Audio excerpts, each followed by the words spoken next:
Hey at Science, welcome to today's class of Divine Public School. In our last class, we just read about how metal reacts with oxygen. किस तरह से metal oxygen के साथ react करती है। आज हमारा नेक्स्ट टॉपिक है रिएक्शन विथ वाटर।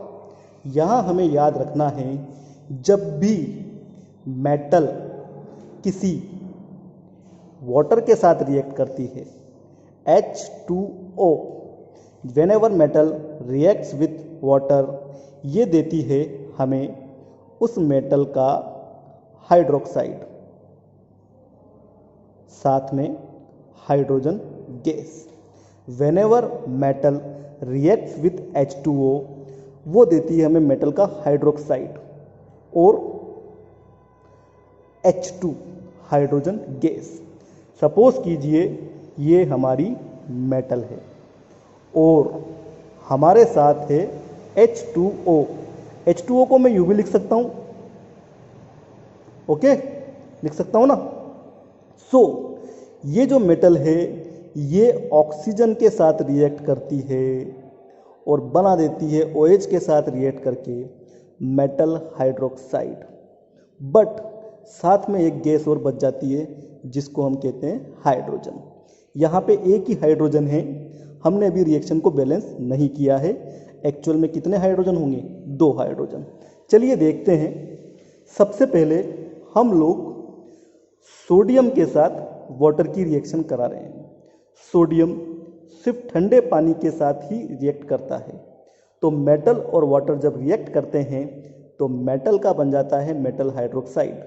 अगर सोडियम मेटल ले लिया है अपन ने तो हम उसे कहेंगे सोडियम हाइड्रोक्साइड और साथ में लिबरेट होगी हाइड्रोजन गैस।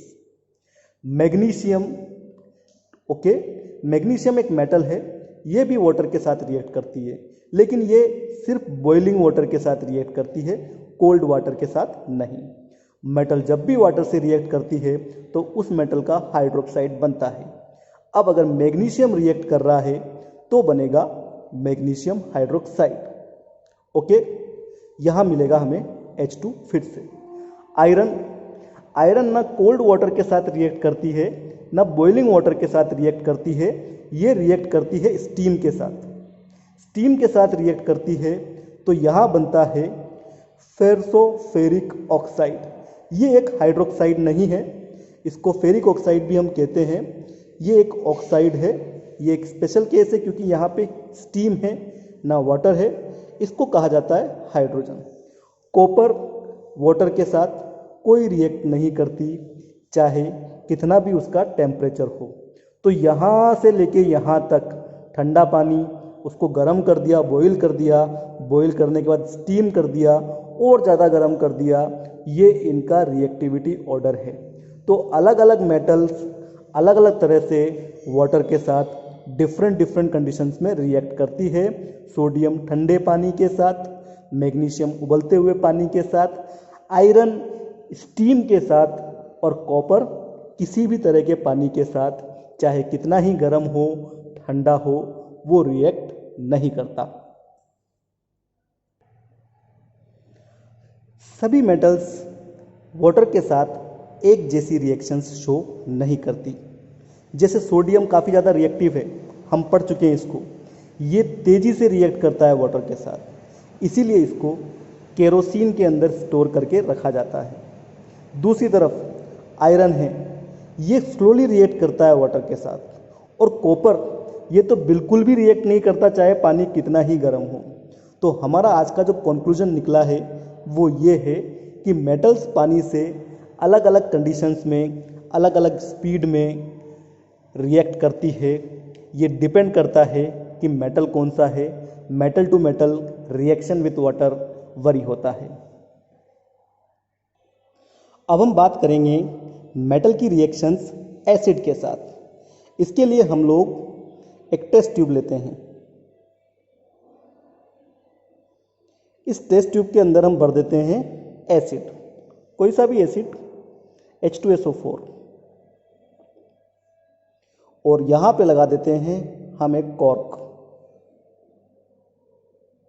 कॉर्क के अंदर हम लोगों ने लगा रखी है एक एग्जिट ट्यूब, जो टेस्ट ट्यूब से बाहर की तरफ निकल के आ रही है और वो जा रही है एक सोप वाटर सॉल्यूशन के अंदर।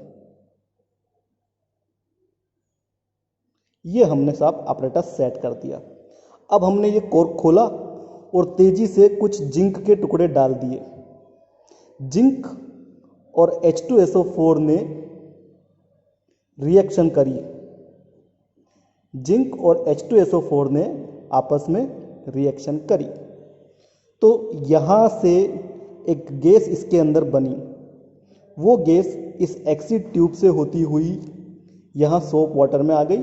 सोप वाटर के अंदर वो बबल्स के रूप में बाहर निकलने लग गई सोप वाटर में होने के कारण। जब मैं इन बबल्स के पास एक जलती हुई कैंडल को पास में लाया तो ये बबल्स पॉपिंग साउंड पट पट पट पट ऐसे करके फूटने लगे। केमिस्ट्री के अंदर ये जो पॉपिंग साउंड है ये इस बात का सबूत है कि निकलने वाली गैस हाइड्रोजन है। तो जब भी मेटल रिएक्ट करता है एसिड के साथ, जब भी मेटल रिएक्ट करता है एसिड के साथ, एक तो बनता है सोल्ट और साथ में एक गैस निकलती है जिसको हम कहते हैं hydrogen. Whenever metal reacts with acid it gives salt and hydrogen. यहां कुछ एग्जांपल्स हैं हमारे पास। मैग्नीशियम एक मेटल है, वह एसिड के साथ रिएक्ट कर रही है, बन रहा है सोल्ट मैग्नीशियम क्लोराइड और हाइड्रोजन गैस निकल रही है।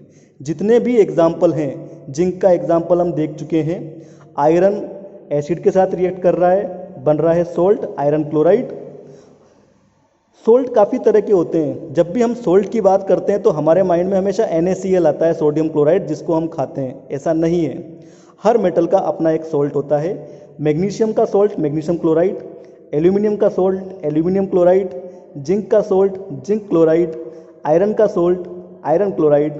कॉपर कोई रिएक्शन शो नहीं करता है। तो यहाँ इस बात का प्रूफ है, जब भी मेटल किसी एसिड के साथ रिएक्ट करती है तो सोल्ट के साथ हाइड्रोजन गैस निकलती है। ठीक है, from the above reaction it is clear that generally metals gives hydrogen when they react with dilute acid. Copper does not react with dilute hydrochloric acid even on heating, but it reacts with sulphuric acid. Copper HCl के साथ reaction नहीं देता, वो reaction देता है sulphuric acid के साथ। Non metals कोई भी रिएक्शन शो नहीं करती एसिड्स के साथ। That's it.